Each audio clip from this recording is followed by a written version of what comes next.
What's up guys, welcome back to our video. In this video, I'll be showing you how to install 11 Labs app.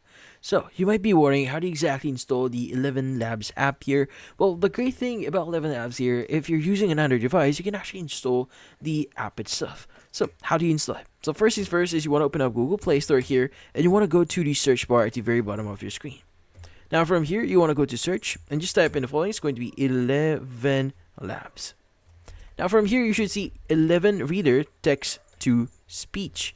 Now this was created by 11 Labs here. Now what we need to do is we just need to click on the install button here and just basically wait for it to complete the installation. Now usually once the installation is complete, you should see an open button in here.